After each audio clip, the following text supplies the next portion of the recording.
Hi, good to have you in our first class for advanced macro practice. We're going to talk about today the classical organizational theories, most that you will cover in your reading and are really the foundation for all of the other organizational theories that we'll be looking at. So the theories that we'll be looking at this quarter are classical organizational theory, and out of that, of course, came neoclassical theory. Then human resource theory. We'll look at modern structural theory, power and political theory, organizational culture, and finally, organizational environments, including systems theory and organizations. There are three basic perspectives that are from the classical organizational theory model. Classical organizational theory was relevant and really set the foundation. It was the first group of theories about how organizations run or should run, and that took place until about 1930s. So the three perspectives that came out of classical, or we categorize as classical organizational theory, are scientific management. The kind of founder of that model was Frederick Taylor, and scientific management focused on management of the work and management of the workers, again with the end goal of increasing productivity and decreasing inefficiency. Administrative management, which was talked about by Henry Fayol, really addressed issues concerning how the overall organization should be structured, meaning what do administrators do, what do managers do, how do they best manage the workflow and the productivity of their organizations. And finally, Max Weber, who came up with an ideal type of organizational structure called a bureaucracy. And he describes this ideal structure and really focuses on the exercise of control on the basis of knowledge. So he talks about different kinds of authorities and different kinds of structures by which the most productive organizations should model themselves after. There are four basic tenets of classical theory. The first is that organizations exist to accomplish production-related and economic goals. So the whole purpose of an organization is to produce and to have and maximize its economic goals. Remember, this is really a product of the Industrial Revolution. There is one best way to organize for production, and that way can be found through systematic or scientific inquiry. So all of these models really looked at how do we measure production, how do we use that information to become more efficient and more effective, increasing production and increasing profit. The third, production is maximized through specialization and the division of labor. So really, all of these models talked about having specific people do specific tasks. And then finally, the fourth tenet is that people and organizations act in accordance with rational economic principles, so that people are motivated and will behave in ways that will benefit them economically and that will be rational. So those are the four basic tenets of classical theory. So for Taylor in scientific management, there were four key points of his model of management. The first is that you must, through observation, collection and gathering of data, and careful measurement, determine what is the one best way to perform each job. Again, his focus was on increasing production and efficiency in the workforce, therefore maximizing profit and output. Secondly, that there needed to be a way to scientifically select and then train, teach, and develop workers. So basically, Taylor believed that you recruit and select workers based on their ability to perform specific tasks that you need them to perform. And then you train them to perform those tasks as effectively and efficiently as possible. Third, management cooperation. That management should not isolate themselves from workers, but rather should cooperate with and even motivate workers to ensure that the work is done according to the principles of science that developed the plan, so that it was the manager and the worker together who made sure that the plan was carried out and the work was carried out according to the plan. And then finally, he talked about functional supervision, that managers and workers work together to create and produce for the organization. So he talked about all the work that workers did at that time, splitting those tasks, and supervisors or managers or management taking on half of those tasks, which are the planning, organizing, and decision-making portions, and then the workers to carry out the tasks and perform tasks. So kind of a working together on doing that together. So that was some of the key points that Taylor felt would bring on, again, the increase in productivity, increase in profit, and he talked about making that beneficial for both worker and management in the organization. Fayol talks about administrative management. So he talks about what are the function or the roles that all managers and supervisors should take on. And his basic 5 management functions are planning, organizing, commanding, coordinating, and controlling. So you see out of Taylor's model where the work was split between supervisors or managers and the line worker or the production worker, Fayol focused on what then are the function of managers, and then he also talked about 14 principles that should guide the management of organizations. So those 14 principles are talked about here. First, the division of work. He felt like dividing work, having specializations, having certain people do certain jobs. Again, think about the production and in the Industrial Revolution, factory work, and then the whole assembly line that was created. So he felt that the division of work improves efficiency through a reduction of waste, that it increased output and production, and it simplified job training. So you didn't have to train someone to do a number of things. You only had to train them to do one specific task or function. Principle of authority and responsibility, designating authority to mean the right to give orders and the power to make sure people obeyed your orders. And then responsibility is the obligation to carry out assigned duties.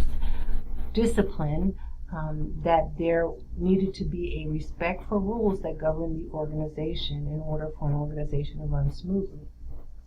Unity of command, meaning that an employee should only get orders from one superior, that there should not be several bosses, supervisors, managers that are directing the work, but that a worker only needed to go to one person and hear from one person to get their kind of marching orders, and that would allow that manager or supervisor to be held accountable and responsible for the work getting done.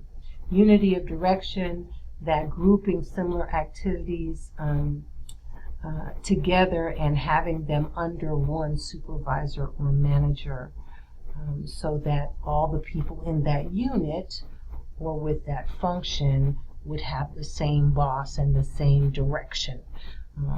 Subordination of individual interests to the general interest, basically that for an organization to run well, the organizational interests take precedence over individual or group interests. 7, remuneration, that payment should be fair and satisfactory for employees and for the organization, so that the organization can still profit while workers felt like they were not being taken advantage of, and that if they did the job well, they got paid well. Centralization, mainly centralization talks about managers retaining final responsibility, but that subordinates can have just enough responsibility to accomplish their task. Other than that, they need to go to their leader to get direction and instruction. The scholar or scalar chain, which is the line of authority, that there is a chain of command which needs to be followed. And it goes from the ultimate authority in the organization to the lowest authority, so that you don't skip that chain of command. If you are a line worker, you have a supervisor, they have a supervisor or manager. You don't go to their supervisor, you follow the chain of command or the scalar chain. Order, people and supplies should be in the right place at the right time. So an organization needs to be orderly and people need to know where their place is. Equity, that, and here you see a bit of more the motivational or humanism come into the organization, that managers should treat employees fairly and equally, not so much for the employee, but that they had done research to find that when that occurred, workers were more productive. Stability of tenure of personnel, that you needed to have practices by managers that encourage long-term commitment and loyalty from your employees so that your workforce could be stable. That employees should be encouraged to develop and carry out improvement plans, that if you give employees the initiative to think about and create better ways to do things, that was beneficial to the organization. And finally, the esprit de corps, that managers should foster and maintain teamwork, team spirit, and a sense of unity among employees.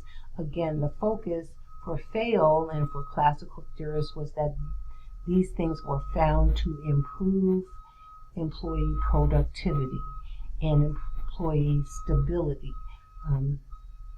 and get the work done more efficiently. Finally, Max Weber.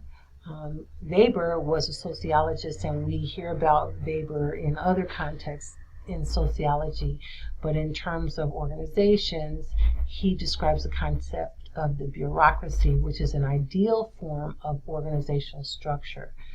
He defines the bureaucratic administration as the exercise of control on the basis of knowledge, meaning that certain people in the organization have certain pieces of knowledge, and it is that knowledge, that experience, that allows them to have the authority and the control that they have. He talks about power and authority and differentiates them. So power, he says, is principally exemplified within organizations by the process of control. And power can be a relationship where one person is able to impose his will regardless of the resistance from the other. So when you have power, it doesn't matter, you can force the other people into compliance based on your power. Authority really gives their gives a legitimacy to that power. So legitimate power based on your position or based on your own personal attributes legitimizes the power that you have, is seen as less coercive, really. So he classified power in organizations in terms of 3 different kinds of legitimacy. Charismatic authority was based on the characteristic of the individual, and we know that some leaders are more charismatic than others, and they are given power by the people who they're over. Traditional authority is really given out of respect for customs. We stand when the judge comes in, not because of who he or she is, but because of the custom of standing when the judge enters. And then rational or legal authority, according to Weber, is based on a code or set of rules. So because you're my boss, because the rules say that you are the one who dictates what I should do and how I should do it, then that gives you the legitimate right to do so. Weber then outlined his ideal of bureaucracy, and these are some of the parameters. Really, he focuses on rules and regulations and how rules and regulations define jobs and who has the right to have certain jobs and how those jobs are done. He talks about specialization, that there is, again, based on knowledge, a sphere of competence or competence, because you learned that job or learned the skills in that specialty and have experience carrying that out. And that's based on the division of labor. He again talks about this scalar chain or chain of command, and that a consistent organization of supervision based on these levels of authority. Rules, again, are important. That really in a bureaucracy, in a bureaucratic organization, there's no partiality based on personality for or against clients, workers, or administrators. It's really just a function of what role you play and the rules that govern those roles. And then he focuses on the free selection of appointed officials.